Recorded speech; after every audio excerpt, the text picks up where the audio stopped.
You'll still work on it. Nothing changes operationally. This is just paperwork. Those were the words that echoed in my head when I realized they were about to take everything. My boss and his son sat there, waiting for me to hand over 3 years of my life, written in 6 pages of legal language. The water treatment innovation I built from nothing. The system that was already saving the plant hundreds of thousands in disposal fees. About to become the property of a 24-year-old who probably thought filtration was something you did to coffee.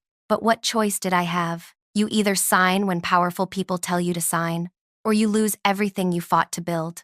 Before I go any further, I need to say thank you for being here and listening to what happened to me. If this resonates with you, hit that like button and drop a comment telling me your thoughts. Subscribe if you want to hear more stories about what happens when people underestimate the quiet ones. Now, let me tell you how I got to that moment, because it started long before that piece of paper appeared in front of me. My name is Bree, and 5 years before that meeting, I was sleeping on my sister's sofa with 2 engineering degrees and debt that felt like it would bury me alive. I'd sent out 200 applications and gotten 3 interviews. The manufacturing plant hired me to do basic maintenance on their wastewater treatment systems, keep the pumps running, make sure the inspectors stayed happy. Entry-level work that barely covered my rent once I finally moved into my own tiny apartment. But I'm the kind of person who notices things. Details other people walk past every day without seeing. The plant was dumping thousands of gallons of contaminated water daily, paying enormous fees to have it hauled away, while simultaneously buying clean water for the cooling systems and industrial processes. It was backwards, wasteful, expensive. During my lunch breaks, I started sketching out ideas in my notebook. What if we could treat the wastewater to a level where it could be reused internally? Not for drinking, obviously, but for manufacturing operations where ultra-pure water wasn't necessary. I began running small tests after my regular shift ended, adjusting chemical ratios, testing different filtration sequences, using equipment we already had, just in different configurations. 6 months into my experiments, I had something that worked, not perfectly, but well enough to run a pilot program in one section of the plant. The water bills for that section dropped by 18% in the first month. By month 3, it was down 30%. That's when my supervisor noticed. He brought it to the attention of the executive VP, a man named Graydon, who'd been with the company for 22 years and knew every way to squeeze profit from operations. Graydon called me into his office on a Tuesday morning. I remember because I'd never been called to the executive floor before, and I wore the one professional blazer I owned that didn't have a loose button. "This is impressive work," Graydon said, flipping through my documentation. "Really impressive. You've basically created a closed-loop system with equipment we already own. The cost savings potential is massive." I felt something I hadn't felt in years. Pride, recognition, the sense that maybe I hadn't wasted all that time in graduate school after all. "We need to protect this," he continued. "Patent it, scale it to the whole facility, maybe even license it to other plants." I nodded, already imagining what a promotion might look like. Maybe a title change, a raise, my own project team. Then Graydon said the words that should have warned me what was coming. "My son Kellum just graduated from business school. He's been looking for the right project to cut his teeth on, something with real market potential. He's got the business acumen to really take this to the next level." My pride didn't just deflate. It shattered into something that felt like glass in my chest. Kellum started appearing at my presentations to management. He'd sit in the back, scrolling through his phone, occasionally asking questions that made it obvious he didn't understand the first thing about fluid dynamics or chemical engineering. But he took notes, pages and pages of notes, and slowly, meeting by meeting, he started moving forward in the room, back row, middle row, eventually sitting right next to Graydon, at the head of the table. 4 months after that first meeting with Graydon, Kellum started referring to the project as our system in emails, then the system we developed, then just my system. I told myself it was just corporate politics, that my work would speak for itself, that as long as I kept improving the technology, kept documenting everything, kept making the numbers better, I'd be protected. I was wrong. The meeting happened on a Thursday afternoon. Graydon's assistant called me at 3 p.m. and told me to come to the executive floor immediately. When I walked into the room, Graydon sat on one side of the table, Kellum on the other. Between them sat a stack of papers. "Bree, thanks for coming up," Graydon began. "We're restructuring the intellectual property ownership for the water treatment system. Legal advised us that for tax purposes and liability protection, the IP needs to be held under the correct corporate umbrella." He pushed the papers toward me. I could see Intellectual Property Transfer Agreement printed at the top. "You'll still work on it," Graydon added quickly. "Nothing changes operationally. This is just paperwork, administrative stuff." But I'd heard stories. Engineers who signed over their patents and then 6 months later found themselves pushed out. Suddenly their services weren't needed anymore. Suddenly they were causing problems. Suddenly they were let go in budget cuts that somehow didn't affect anyone else. "I'd like some time to review this," I said, trying to keep my voice level. Kellum leaned forward, and I saw that expression again. That smirk that said he'd never had to fight for anything and never would. "There's no time. The patent filing deadline is Monday. If you don't sign today, we miss the window. And if we miss the window," he shrugged, "someone else might beat us to it. Then this whole thing becomes worthless. Along with your position here." The threat hung there between us, unspoken but crystal clear. "Sign this or lose your job. Sign this or lose everything." Graydon's voice came again, quieter this time but somehow harder. "Sign this or you're done. My apartment, my car, the life I'd barely managed to build. It all depended on this job, on staying in Graydon's good graces, on not making waves." So I picked up the pen, but I didn't sign immediately. Instead, I started reading. Every single word, every clause, every subclause. Graydon kept checking his watch. Kellum went back to his phone. 20 minutes passed, then 30, then 40. The language was dense, full of legal terminology designed to confuse non-lawyers. But I'd taken enough technical writing courses to understand how sentences were structured, how meaning was built. And in the third paragraph, I found something interesting. The document read, "Employee hereby grants, assigns, and transfers all rights, title, and interest in the aforementioned intellectual property to the designated recipient, including but not limited to all patents, trade secrets, and derivative works." One word, "to." Such a small word, 2 letters, but it determined the entire direction of the transfer. It determined who was giving and who was receiving. I thought about what would happen if I didn't sign. I'd be fired, blackballed, unable to get another engineering job in this industry because Graydon had connections everywhere. I thought about going back to my sister's sofa, about the debt collectors who were finally starting to leave me alone, about starting over at 29 years old with nothing to show for my education except loans I'd be paying off until I was 50. Then I thought about Kellum giving speeches about his innovation, about his name on patents for work he'd never done, about him building a career on my ideas while I struggled to find another entry-level position. I pulled out my pen and made one small change. I crossed out "to" and wrote "from" directly above it in neat, clear handwriting. The sentence now read, "Employee hereby grants, assigns, and transfers all rights, title, and interest in the aforementioned intellectual property from the designated recipient, including but not limited to all patents, trade secrets, and derivative works." I initialed the change, just like you're supposed to do with contract modifications.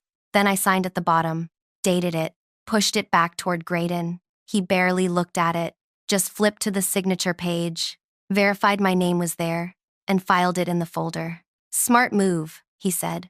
I walked out of that office with my heart beating so hard I thought my ribs might crack. I'd just changed a legally binding document, but they'd signed it too, both of them.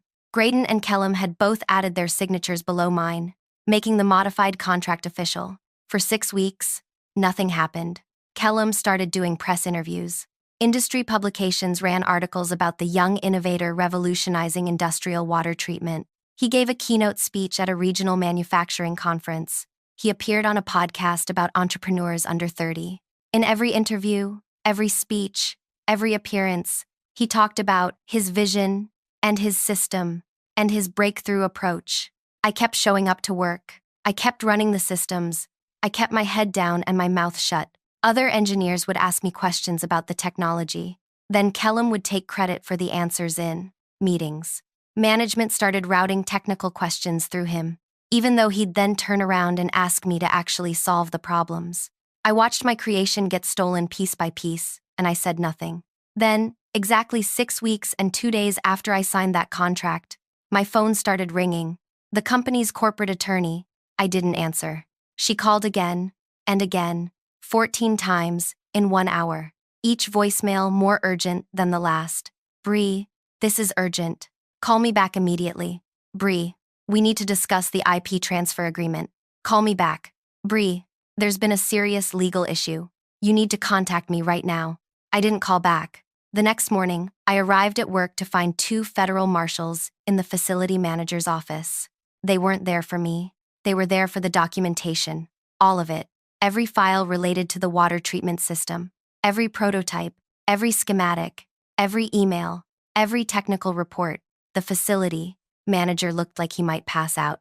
On what grounds? He kept asking. Federal investigation into intellectual property fraud, one of the marshals said, loading boxes onto a cart. I stood in the hallway and watched them work. Other engineers gathered around, whispering. Nobody understood what was happening. I did, but I kept my expression neutral, confused, like everyone else. Graydon arrived 30 minutes later, his face red, his tie loosened. He went straight into the manager's office and shut the door. Through the window, I could see him on his phone, pacing back and forth. His free hand kept running through his hair, making it stand up in odd directions. Kellum showed up next, still wearing gym clothes like he'd been pulled from a workout. He tried to go into the office, but the marshals stopped him. I heard one of them say, "Sir, you need to wait outside." "Do you know who I am?" Kellum said, his voice rising. "My father is executive VP of this facility. That's my technology they're confiscating." The marshal's expression didn't change. "Sir, wait outside." I went back to my workspace. I had actual work to do, systems to maintain. The water treatment operation didn't stop just because federal agents were boxing up paperwork. I checked flow rates, adjusted chemical feeds, documented pressure readings. Normal day, normal tasks. Except my phone kept buzzing in my pocket. The corporate attorney. I let it go to voicemail every time. By afternoon, word had spread through the entire facility. Federal investigation. Intellectual property fraud. Everyone had theories. Someone said Kellum had stolen designs from a competitor. Someone else said the patents were filed incorrectly. Another person thought it was about environmental violations. Nobody suspected the truth. At 4 p.m., the facility manager sent out an email. All personnel were to continue normal operations. The investigation was unrelated to daily plant activities. Anyone contacted by federal agents or attorneys should immediately report it to Human Resources. I deleted the email. That evening, I went home to my apartment and made dinner like I did every Thursday. Pasta with vegetables. Nothing fancy. I ate while watching a documentary about deep-sea creatures. I did my dishes. I went to bed at 10:30. My phone had 23 missed calls by then. The next morning, Friday, I arrived at work to find Graydon's office empty. His assistant said he'd taken a personal day. "First one in 7 years," she added, her voice tinged with worry. Kellum was there, though. I saw him in the hallway outside the legal department, talking intensely with 2 people in suits. Attorneys, probably. His voice carried down the corridor. "There has to be a mistake. Run the paperwork again. Check the signatures. Check everything." I walked past without looking at him. I had a meeting with the maintenance crew about upgrading some filtration housings. We spent 2 hours going over specifications and installation timelines. Normal work. Normal Friday. At lunch, I sat in the break room with some of the other engineers. They were still talking about the investigation. "I heard they seized everything," one of them said. "Every document with Kellum's name on it." "Makes sense," another replied. "He's been taking credit for work he didn't do. Maybe someone finally reported it." I ate my sandwich and said nothing. "Bree, you worked on that water system," someone said to me. "Do you know what's going on?" I shook my head. "No idea. I just keep the equipment running." It was the truth, in a way. I didn't know exactly what was going on in the legal proceedings. I knew what I'd done, but I didn't know how it was playing out in federal offices and attorney conferences. The corporate lawyer finally caught me in person, Friday afternoon. She appeared at my workspace, with a folder under her arm and an expression that somehow managed to be both furious and desperately. Controlled. "We need to talk," she said. "Now." She led me to a small meeting room on the second floor. Just her, me, and that folder. "Do you remember signing an intellectual property transfer agreement 6 weeks ago?" she asked. "Yes." "Do you remember making any changes to that agreement?" I met her eyes. "Yes." She opened the folder and pulled out a copy of the contract. My modification was there in black ink. "From," written clearly above the crossed-out "to." "Walk me through your thinking here," she said, her voice very calm. Too calm. "I read the contract before signing it," I said. "I made a modification. I initialed the change. Then I signed.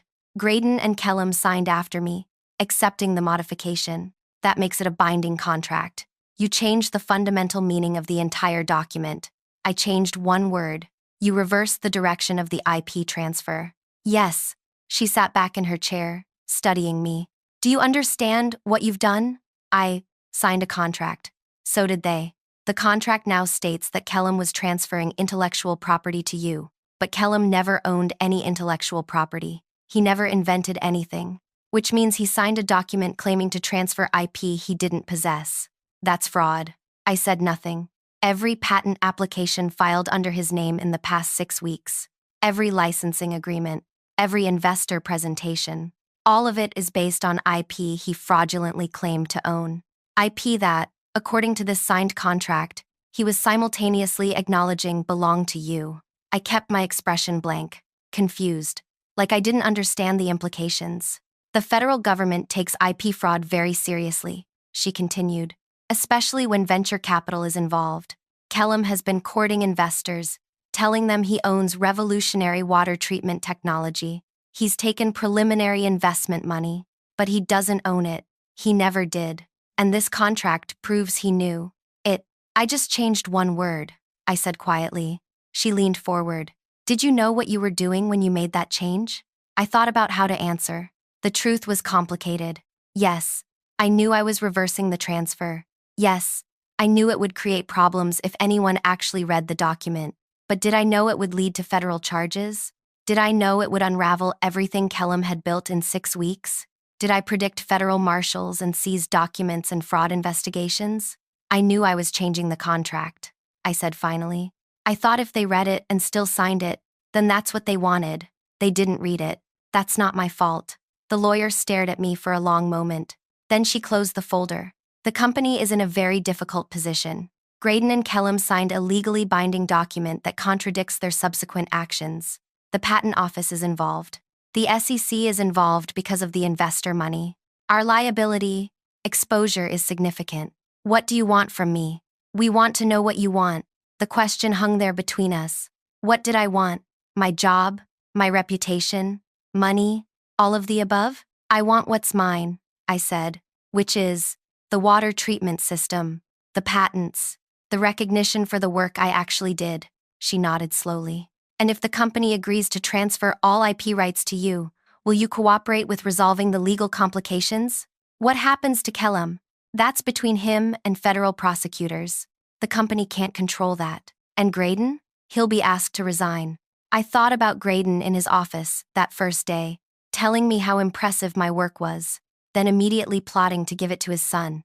I thought about every meeting where Kellum took credit for my ideas, every interview where he called himself an innovator, every presentation where he butchered technical concepts I'd spent years developing. "I'll cooperate," I said. The lawyer left. I went back to my workspace. The facility kept operating. Water kept flowing through the systems I'd designed. The treatment process I'd invented kept running, kept saving the company money, kept proving my work was valuable. That weekend, I didn't leave my apartment. I half expected federal agents to show up at my door, but they never came. I half expected the company to fire me, but Monday morning my badge still worked, and my paycheck still deposited. Kellum didn't come back to work. Graydon's office stayed empty. The assistant started packing up his personal items on Tuesday, carefully placing family photos and awards into cardboard boxes. Rumors flew through the facility like wildfire. Graydon was being investigated. Kellum was facing criminal charges. The company was doing damage control with investors. The water treatment patents were in legal limbo. Nobody connected any of it to me. Why would they? I was just the junior engineer who maintained the systems. I kept my head down, did my work, stayed quiet. On Wednesday, the corporate lawyer called me into another meeting. This time, she had 3 other attorneys with her and a stack of documents that looked substantially thicker than the original transfer agreement. "We've prepared a settlement offer," she said. "Full IP rights transfer to you. The company will license the technology from you at agreed-upon rates. We'll handle the patent corrections with the federal office. In exchange, you agree not to sue the company for the attempted theft." I read every word, every clause, every subclause. It took me 3 hours. The attorneys waited. The terms were generous, more than generous. The licensing fees alone would set me up for life. The patents would be entirely mine. My name would replace Kellum's on every application. The company would publicly acknowledge my work. "There's one more thing," the lawyer said, when I finished reading. "Kellum's attorney is claiming the contract. Modification was done after he and Graydon signed. That you changed to from after the fact to frame him for fraud." I looked up from the papers. "That's not true. Can you prove it?" "The contract has 3 signatures. Mine is first, then Graydon's, then Kellum's, all dated the same day. If I'd modified it after they signed, their signatures would have been made before the modification existed. But their signatures are below mine, which means they signed after I made the change. They accepted the modified contract." The lawyer smiled slightly. "That's what our analysis concluded too. But Kellum's attorney is pushing hard on this defense. They're claiming you're some kind of mastermind who manipulated the situation. I just changed one word that might send someone to federal prison. I signed the settlement agreement, all of it, every page. When I left that meeting, I owned something for the first time in my life, really owned it. Not just possession, but legal, documented, federal government recognized ownership. The water treatment system was mine. The patents would be mine. The future royalties would be mine. I went back to work. I checked flow rates. I adjusted chemical feeds. I documented pressure readings. Normal day, normal tasks, except everything had changed. 3 weeks later, Graydon's resignation was announced in a company-wide email. After 22 years of service, he was pursuing other opportunities. The email thanked him for his contributions and wished him well. No mention of investigations, no mention of his son, just corporate language that said everything by saying nothing. I saw him one more time. He was leaving the building with the last of his personal items, a security guard escorting him to his vehicle. Our paths crossed near the main entrance. He looked at me, really looked at me, maybe for the first time since I'd started working there. "You knew," he said. Not a question, a statement. I changed one word, I replied. "You destroyed my son's future. Your son tried to steal 3 years of my work. I just read the contract before signing it." He opened his mouth like he wanted to say more, but the security guard touched his elbow. "Time to go." Graydon walked out of the building, and I never saw him again. The patents were refiled with my name as sole inventor. The process took 4 months of bureaucratic paperwork, but eventually, official documents arrived with federal seals and my name printed in bold text. I kept them in a fireproof safe in my apartment. The facility continued licensing my technology. Every quarter, royalty payments deposited into my account. Not enough to quit working, not at first, but enough to pay off my student loans completely. Enough to start saving real money for the first time in my adult life. Other manufacturing plants started reaching out. They'd heard about the water treatment system. Could they license it too? Could I consult on implementation? Could I design custom variations for their specific needs? I hired an attorney to handle the licensing agreements. Then I hired an accountant to manage the money. 6 months after signing that settlement, I was making more from royalties than from my salary at the plant. But I kept showing up to work. Every day, same schedule, same tasks, because I actually liked the work. I liked seeing the systems operate. I liked solving problems. I liked knowing I'd built something that functioned, that mattered, that saved resources and money, and made industrial processes cleaner. Kellum's criminal trial was set for 9 months after the initial investigation. Federal prosecutors charged him with wire fraud, investor fraud, and intellectual property theft. The case was public record, covered in business journals and legal publications. His attorneys tried everything. They claimed the contract modification was done after the signatures. They claimed I'd manipulated him. They claimed he'd been acting in good faith based on his father's instructions. None of it worked. The forensic document analysis proved the modification happened before the final signatures. The email records proved Kellum knew I'd designed the system. His own presentation materials proved he didn't understand the technology he was claiming to have invented. I was called to testify. I wore a plain suit and answered every question directly. Yes, I designed the water treatment system. Yes, I modified the contract. Yes, I initialed the change before signing. Yes, Graydon and Kellum signed after me. Kellum's attorney tried to make me look like a schemer. Isn't it true you deliberately deceived my client? No. I made a visible change to a legal document and initialed it clearly. Both parties who signed after me accepted that change. You knew they wouldn't read the modification. I don't know what other people read or don't read. I only know what I read. You intended to trap my client. I intended to protect my work. The jury found him guilty on all counts. Sentencing was set for 2 months later. I didn't attend that hearing, but the news articles reported he received 18 months in federal prison and was ordered to pay restitution to the investors he'd defrauded. Graydon faced civil lawsuits, but no criminal charges. His attorneys argued he'd been trying to protect company IP, not commit fraud. He settled with investors privately. Word through the industry network was that he'd lost most of his retirement savings in the settlements. I didn't feel good about it, but I didn't feel bad either. They'd tried to take everything from me, and there were consequences for that. Real consequences. The facility promoted me to senior engineer 14 months after everything started. My own project team, my own budget, my own office with windows that looked out over the treatment systems I'd designed. I kept improving the technology, new filtration methods, better chemical processes, ways to handle different types of industrial wastewater. Each improvement meant new patents, with my name on them. Each patent meant more licensing opportunities. 2 years after that meeting where Graydon told me to sign or lose everything, I bought a house. Not huge, but mine. 3 bedrooms, a garden where I could grow vegetables, windows in every room that let in natural light. I paid cash. My sister came to visit the week I moved in.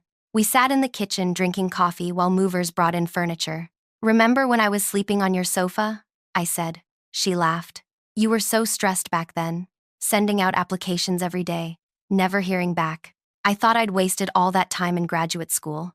All that debt for nothing. Look at you now. I looked around the kitchen, my kitchen, in my house, paid for with royalties from patents bearing my name. It's weird how everything worked out. It's not weird. You're brilliant. You always were. I just read contracts carefully.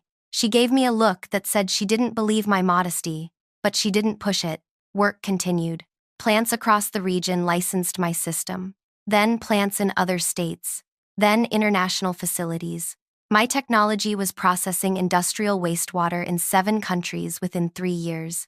Every installation generated royalty payments. Every payment went into investments my accountant managed. I quit my job at the original facility 4 years after the settlement, not because I was angry or bitter, but because I had more consulting work than I could handle, while still maintaining a full-time position. The facility manager understood. They kept licensing my technology. We stayed on good terms. I opened my own consulting firm. Small operation. Just me and 2 other engineers I hired to help with installations and training. We worked with manufacturing plants to implement customized water treatment solutions. Business was good. Better than good. 5 years after signing that modified contract, I had 11 patents, licensing agreements with 43 facilities across 9 countries, and enough money that I'd never have to worry about rent or debt or losing everything again. I thought about Kellum sometimes. He'd served his prison time and gotten out. I wondered what he was doing, whether he'd learned anything, whether he understood that stealing other people's work had real consequences. Then, 6 years after everything started, I found out. I was traveling for a consulting project in a city 3 hours from where I lived. The installation was taking longer than expected, so I needed to rent a vehicle to get to another client meeting across town. I walked into the rental location, gave my name to the person at the counter, and waited while they processed the paperwork. The employee came back with a key fob and a rental agreement. "Sign here," he said, sliding the paper toward me. I looked up. Kellum. He was wearing a company polo shirt with a name tag. His hair was shorter than I remembered. He looked tired, older than 29, even though that's what he would be now. Prison does that, I'd heard. Ages you in ways that have nothing to do with time. He didn't recognize me. Not at first. I was wearing professional clothes, carrying a leather portfolio, looking nothing like the junior engineer who used to maintain equipment in a plant where his father worked. I picked up the rental agreement and started reading. Every word, every clause. Kellum shifted his weight, waiting. Other customers lined up behind me. "Ma'am, it's just a standard rental contract," he said. "If you're in a hurry, it's the same one everyone signs." I kept reading. Insurance provisions, mileage limits, fuel policies, damage waivers. "Ma'am?" I looked up at him again. Our eyes met. I saw the moment recognition hit. His face went pale. His hand on the counter started shaking slightly. "Bree," he said quietly. "Kellum." The customers behind me were getting impatient. Someone muttered about the wait. Kellum glanced at them, then back at me. "I need to process other customers," he said. "If you don't want to rent the vehicle." I'm still reading. He stood there, trapped. He couldn't leave his post, couldn't refuse to serve me, couldn't do anything except wait while I read every single word of a standard rental agreement that I could have signed in 30 seconds. I took my time. 5 minutes.